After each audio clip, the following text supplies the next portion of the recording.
Hello, in today's video we're going to look at how you assemble a Wbc lift. For this assembly you'll need a hammer and a block of wood to help protect the timber. Cedar is quite soft, we don't want to dent it with the hammer. If you've got a rubber mallet, that's good, you can forego the block of wood then.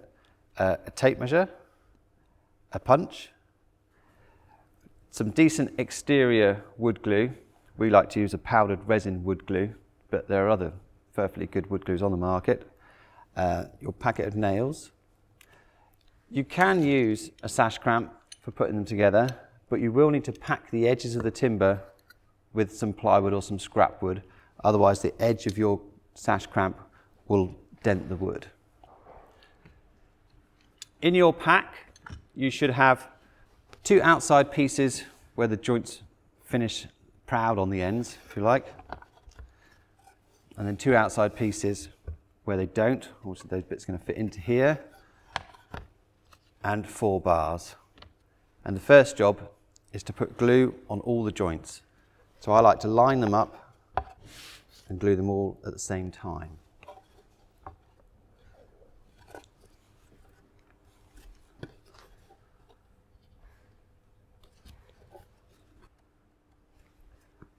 You can do them one at a time if you want to, but it's much quicker this way.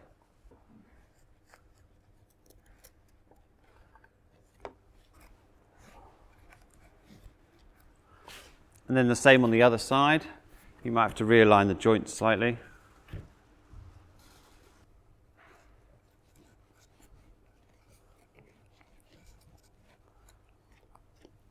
So that's the sides all glued up, ready to be put together. If you look at these pieces of wood, you'll see that they've got a bevel on the top and the bottom edge, so that when you tip it over into its final shape, these edges will now be flat or horizontal.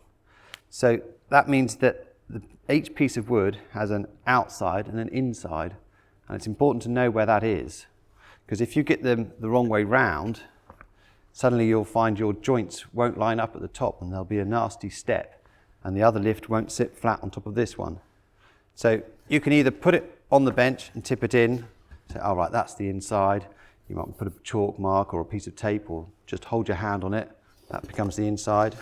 Or you can just look down the line of it, say, okay, right, that's tipping over to be flat. Here's the inside. So that must go there.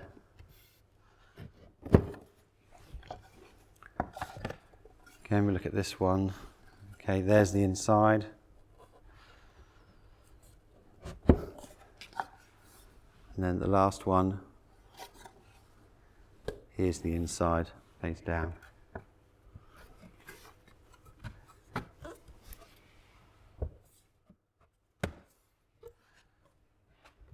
And just knock it together.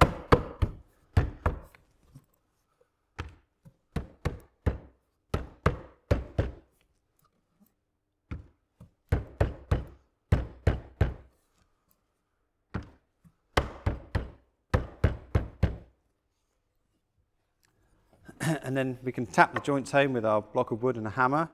That's what you've got.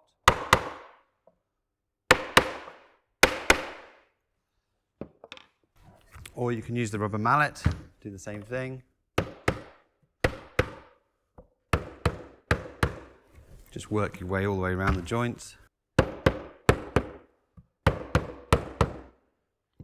And you should see now that on the top edge, it should be nice and flat, ready to take the other lift that's going to sit on top.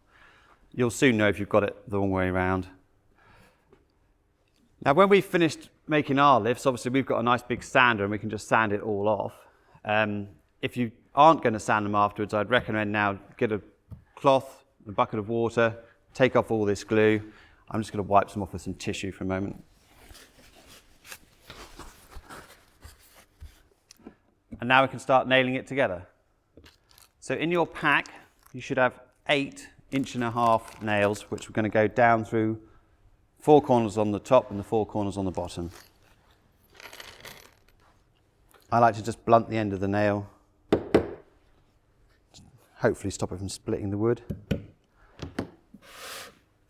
And then obviously the side is slightly angled, so we want to try and copy that with the nail, We don't want the nail coming out on the inside or coming out too much on the outside. If you look down the line of the joints, you'll be able to see it.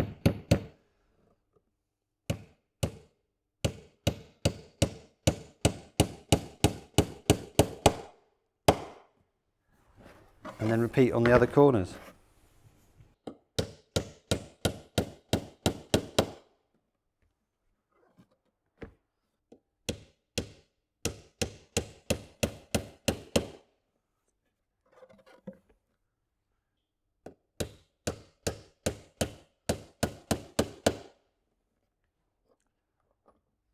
And then we're just going to punch them home.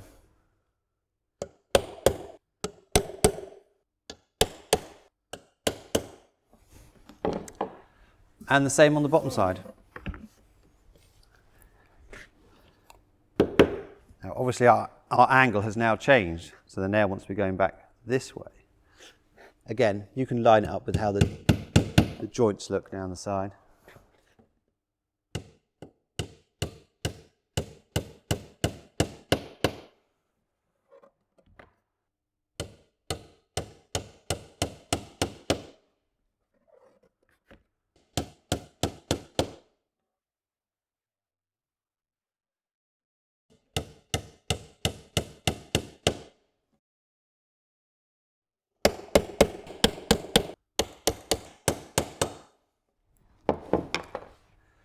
Okay, so that's the sides all nailed.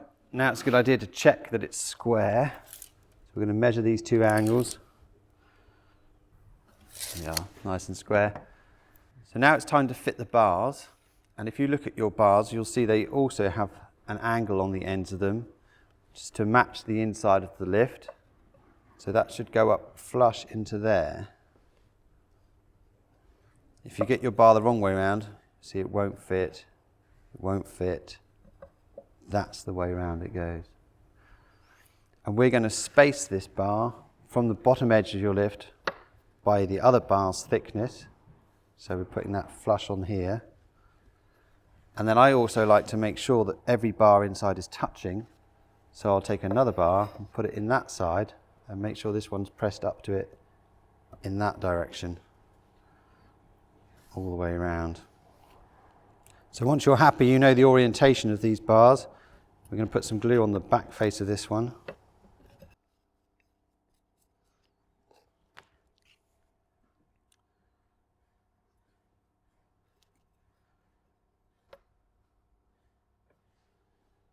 And make that flush with the bottom. That's the space that bar goes up. And then we're going to use 4 of the 1-inch nails.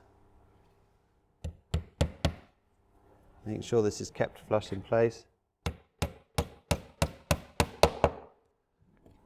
1 at each end.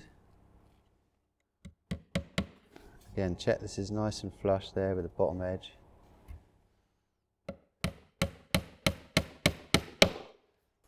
One at each end and then 2 equidistant in the middle.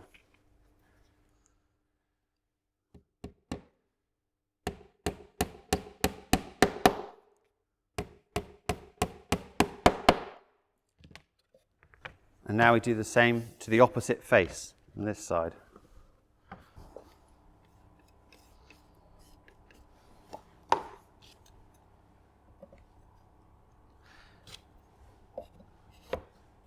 Get your spacers in place. Make sure that's pushed up to there and flush with the bottom edge.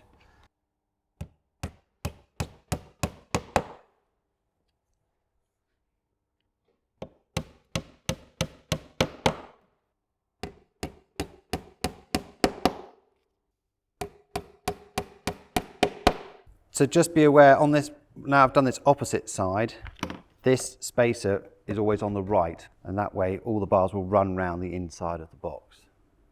For the last 2 bars, it's important that this longest edge here is flush with the longest edge on the 2 bars that you've already fixed. You'll see how that edge comes down now to meet this edge. Even though looks like there's a step in the bottom, that bar's actually flush with that bar now. And the same here. We're looking for this longest edge to line up with that longest edge there. And again, you'll see this funny step in here, but that bar is actually now flush with this bar.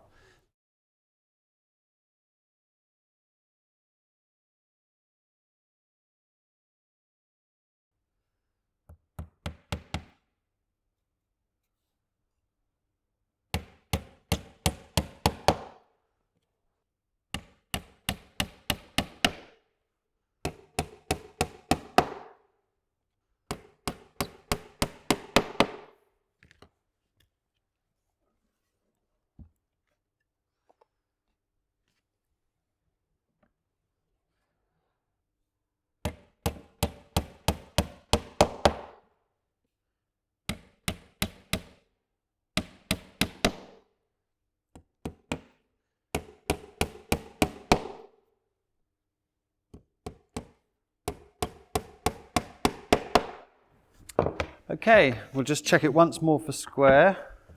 Make sure we haven't knocked it out.